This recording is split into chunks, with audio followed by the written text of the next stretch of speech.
We've passed the trade deadline. Davante Adams is still stuck in Las Vegas, so really going to be tough to go through and look at him in these rankings. And we have a decent amount of players on bye. But let's go ahead. Let's dive into this. Starting off tier 1, Tyreek Hill, game of the week, right? Going up against the Chiefs, the highest scoring game according to Las Vegas sportsbooks in week 9. I think this is going to be the game that everybody is watching. Tyreek Hill, the Christian McCaffrey of wide receivers. You start him, he's in his own tier, and he will be all season. But if there was going to be a player jumping into tier 1, at this point, it would have to be Jamar Chase. With Chase, toughish matchup on paper going up against a good Buffalo defense, but it honestly may not matter. Where you are looking at Joe Burrow at 100% strength, at least based off what we saw last week against the 49ers. It makes sense if you look at the timeline of the calf strain, plus the fact that he was coming off the bye week. I think that you could start Jamar Chase with confidence up there as a top 3 option. Now, A.J. Brown will be that next guy. If you look at points scored so far this season, A.J. Brown is at the very, very top of fantasy football leagues. It's a little bit of a tougher matchup going up against a good Dallas Cowboys defense. Keep in mind, this defense did just shut down Cooper Kupp as well as Puka. Now, Stephon Diggs will be in here at 4 with Diggs in that very exciting game this week against the Bengals. We just have great games all around. I mean, we're going to get KC, Miami, Buffalo, Cincinnati. Obviously, start as many receivers in these games as you can. Keenan Allen at 5. Tough matchup going up against the Jets. But still, if you are looking at Keenan Allen, you just have such a safe target projection each and every week with the Mike Williams injury. Honestly, I didn't draft a lot of Keenan this year. I was looking at a wide receiver that was going into year 10. I was saying, okay, the target volume is probably going to come down in an offense that just added in a round 1 rookie wide receiver that has Mike Williams. Oh, we were laughably wrong. Obviously, Mike Williams out for the season. Quentin Johnson's literally nothing. So Keenan Allen is that top 5 wide receiver borderline rest of season. Now, CeeDee Lamb will be our next wide receiver here at 6. Going up against Philly, the matchup's a little bit of a tougher one, but honestly, it doesn't really matter. We talked about CeeDee Lamb being that buy low guy earlier in the year because if you are a young wide receiver in a good offense and you're still getting volume, you're still a guy that projects out to be a mid wide receiver 1 rest of season. Really never had any hesitation with Lamb, still don't. Cooper Kupp at 7 will be a wide receiver that is falling down a considerable amount. And at the time I'm recording this, you actually have in the flockfantasy.com community rankings, Lamb at 16, Keenan at 17, and Kupp at 18 in these rest of season rankings. I mean, these guys are incredibly close. Now, of course, this could easily change. I mean, by the time you go and pull up those community rankings on flockfantasy.com, maybe Kupp continues to fall. I don't know. I mean, I think that Kupp should be a guy that you're betting on the bounce back with, just considering the fact that, hell, at the end of the day, Matthew Stafford is a quarterback that's most likely playing this week. The injury was very scary. I mean, there was a chance that he was going on the IR, but now it's just a sprain. You don't have to be concerned about it being a tear, and you should have Stafford elevating this offense this week. Then Jalen Waddle will be our next wide receiver at 8. Very similar to what we were saying with CeeDee Lamb earlier in the season. These young, talented wide receivers in good to great offenses are players that you don't have to worry about. Yes, maybe they have some down weeks every once in a while, but then you're going to get what we just had from Jalen Waddle this past week. You're going to get the blow-up week with double-digit targets. Going up against KC should be the highest scoring game of the week, and obviously I'm going to be starting everybody we can in this game. Now, dropping down to our next tier, this is where, I mean, it gets a little bit more murky. All these guys I'd be happy to start. It's just like you can't put them up there in like the CeeDee Lamb range. We will go Puka at 9. Now, with Puka, this is really going to be dependent on what we get in terms of the availability of Matthew Stafford. Like I said, I'm operating under the assumption that Stafford will be playing this week. If Stafford were to miss, then at that point, Kupp and Puka would have to dramatically fall down. Adam Thielen will be in here at 10 with Adam Thielen. Should actually be a very high scoring game against the Indianapolis Colts. If you look at Las Vegas over-unders right now, it's actually surprising to see that Vegas sportsbooks are pricing this in as one of the highest scoring games of the week where you probably should be starting as many guys as possible. Then we'll go Devonta Smith at 11. With Smith, he falls right in line with what we were saying previously with Jalen Waddle, with CeeDee Lamb. He's a young, talented wide receiver in a great offense. Yes, he had a couple down weeks at the beginning of the year, but ultimately, this is still someone you're betting on. This is still someone you can start with confidence every week. And then going over to what we have regarding Michael Pittman. This was my third most drafted wide receiver in underdog drafts this season. So we are printing money right now in these underdog drafts because of Pittman. So I am very biased, but it's a great matchup going up against Carolina. I understand this Carolina defense did just hold Nico Collins and Tank Dell to really not getting much at all here, but still, nonetheless, if we are going through and if we are projecting this out, I still like the matchup that we have for them in this offense. In this matchup where you have Vegas sportsbooks telling us that you should have the Colts effectively moving the ball down the field. Now, Davante Adams will be our next wide receiver at 13. With Adams, it could have been a completely different story. You could have had a couple receiving touchdowns if Jimmy Garoppolo just knew how to throw the football. Now, sadly, Jimmy Garoppolo does not know how to do such a thing. So it is painful to have to go through and rank Davante Adams down here at 13. If you look at the rest of season rankings for the community on flockfantasy.com, you have Davante Adams, wide receiver 13, rest of season, right behind Puka, Jalen Waddle, Adam Thielen. I mean, the matchup going up against the Giants is kind of whatever, right? Garrett Wilson just had a good day here. It is just so hard with how bad Jimmy Garoppolo looks. I was really hoping Adams was going to get traded yesterday. Now, going down to our next tier, I understand that people will be very frustrated with this. We will have Chris Olave at 14. With Chris Olave, you're going up against Chicago. It is a good matchup. And with Olave at the same time, this is a wide receiver that checks those boxes that we were previously talking about. He is young, talented, seeing volume. I understand the production has not been there as of late, but I'm going to be betting on an Olave bounce back. And if you're looking at where you have Olave, say an underdog pick'ems, right now they have Olave at 59.5 receiving yards. I mean, I think that falls right in line with what we have with some of these other players in this tier, right? I mean, you have DK Metcalf as one of these next guys, 58.5 receiving yards, right behind Chris Olave here. So I know it sounds like we're crazy. We keep on going back to the well saying you have to start Olave, you have to start Olave, you have to start Olave. And games where he's healthy this year, he's averaging over 10 targets per game. Please do it. And then Garrett Wilson in at 15. Good matchup against the Chargers. I mean, should be a game where the Jets are forced to throw the ball over and over and over again. And yeah, it doesn't matter how bad you have Zach Wilson. I mean, it looks like you can still just start Garrett Wilson on a week-to-week perspective, but clearly, if you had Rodgers, he would be significantly higher than this. Now, going over to our next guy, we'll have DK Metcalf. Like we said, DK Metcalf has an underdog pick'em currently of 58.5 receiving yards, right behind Chris Olave at 59.5. Metcalf, very tough matchup where you actually have one of the worst implied team totals in the NFL this week for the Seattle Seahawks offense. They're 5.5 6-point dogs going up against the Baltimore Ravens. Metcalf did see 14 targets last week, though. So even as someone who's been going out there and saying to sell DK Metcalf, I have to give the man his flowers where he deserves them. But of course, real quick, ladies and gentlemen, if you have not done so already, if you want to check out any of those pick'ems over on Underdog Fantasy, you can find that link in the description, in the comment section. Promo code FLOCK, you're going to get a 100% deposit match, plus our rest of season fantasy football rankings and tiers. And I know I let y'all down with a Jahmyr Gibbs, fewer than 100 total yards on Monday night.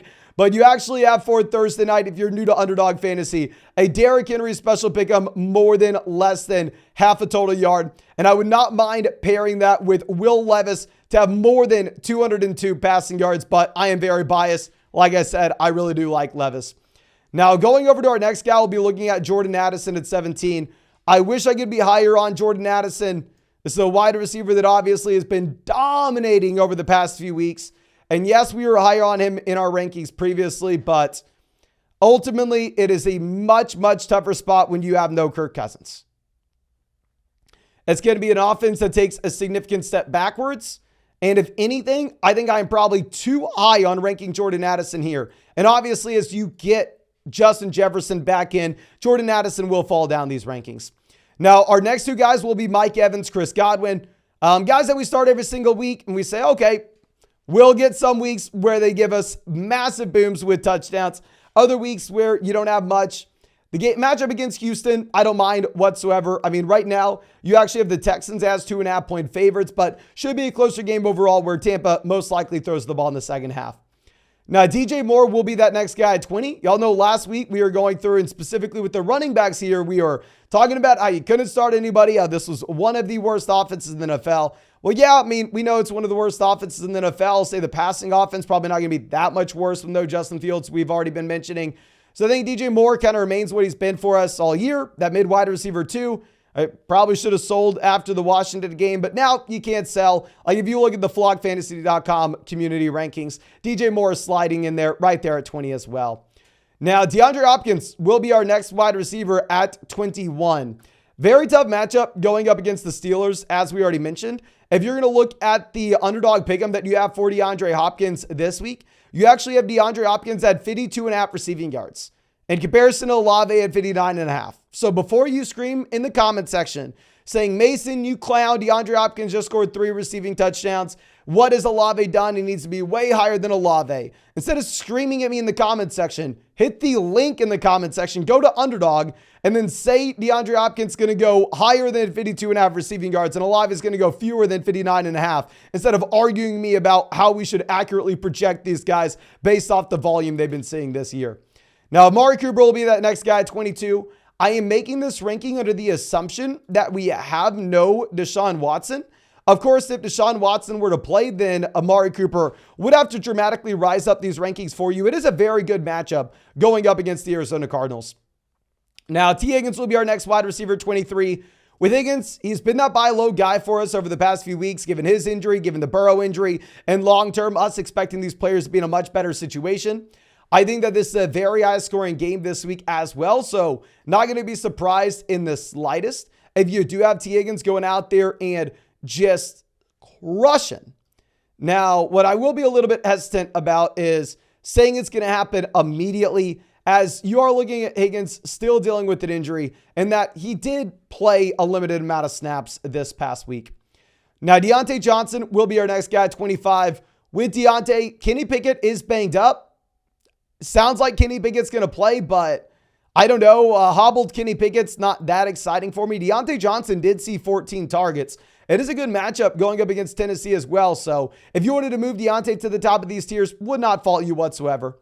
Then Hollywood Brown will be our next wide receiver at 26. Really like the situation if Kyler Murray is to play. Right now, we have no idea if Kyler will actually be the starter in Arizona. However, now, of course, I'm going to be updating y'all with our flex rankings later on in the week when we get more injury updates. So just make sure you're subscribed, and we will go through this again if Kyler Murray is playing. But right now, I'm making the ranking under the assumption you have no Kyler, and it is a very tough matchup going up against the Cleveland Browns. Now, Gabe Davis will be that next wide receiver, 27. Gabe Davis is always going to be here in our rankings. A low-end wide receiver 2, high-end wide receiver 3. There'll be weeks where Gabe Davis gets you 1 to 2 fantasy points. There'll be other weeks where Gabe Davis goes out there and gives you 30.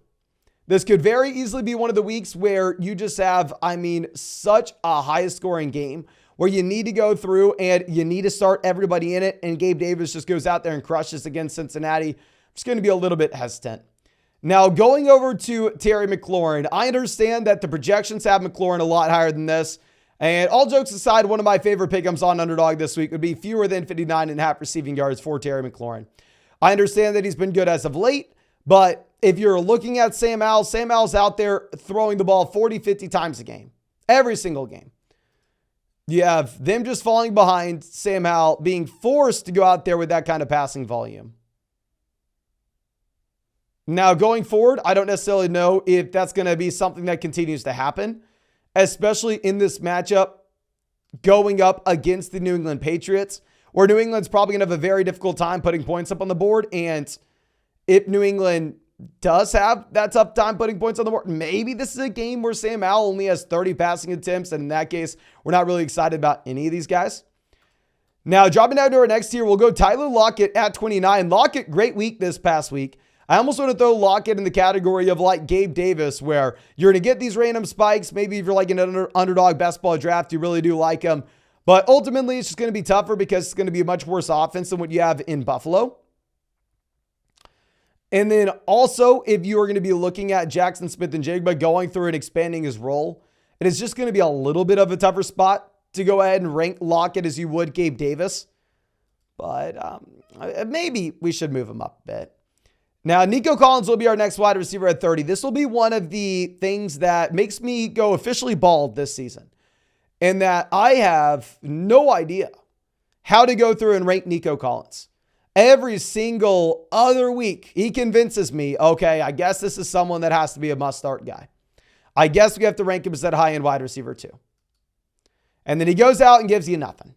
Not even the volume, right? It would be different if he gives you a Chris Olave game where he gives you like 9 fantasy points, but there are 12 targets that you can fall back on. No, that's not the case here. So, I don't know. The full transparency with this Nico Collins ranking, it's up to you. I could be way too low on Nico Collins here because we were way too high last week. I think last week we had Nico Collins in a good matchup up there like wide receiver 15. This could very easily be an overreaction.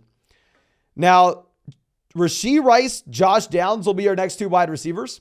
Last week we were saying start downs, start downs, start downs. And then we are avoiding Rice at the very end of Sunday just because we got the news with Patrick Mahomes being sick. We're like, okay, we can use that as a tiebreak. If the weather's not great and if Mahomes is sick, I guess we can bench Rashee Rice.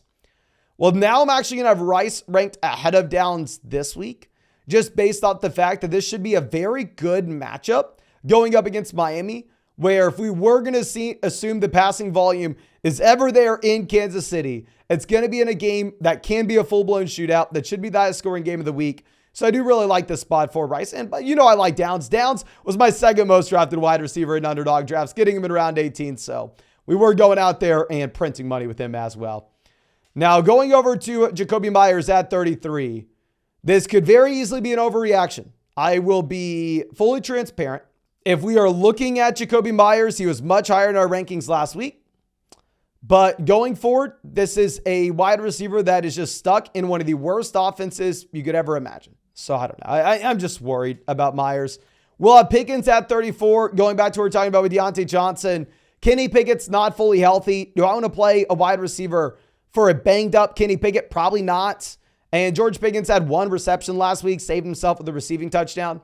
Christian Watson will come in at 35. With Watson, he actually led the team in targets last week. Just looks like Jordan Love's not a good quarterback. And it may be very difficult to get behind. And then Joshua Palmer at 36 is a wide receiver that we did not rank at all last week. I know a lot of people hated us in the comment section for it.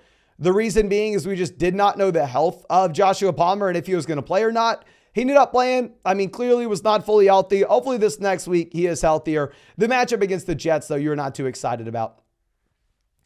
But I think that should be it for this video. Of course, if you haven't done so already, hit that like button, subscribe to the channel if you play fantasy football, ladies and gentlemen. And if you want to check out any of those pick'ems we were talking about in this video, you can find that link in the description in the comment section. Promo code FLOCK on Underdog Fantasy is going to get you a 100% deposit match, plus our rest of season fantasy football rankings and tiers.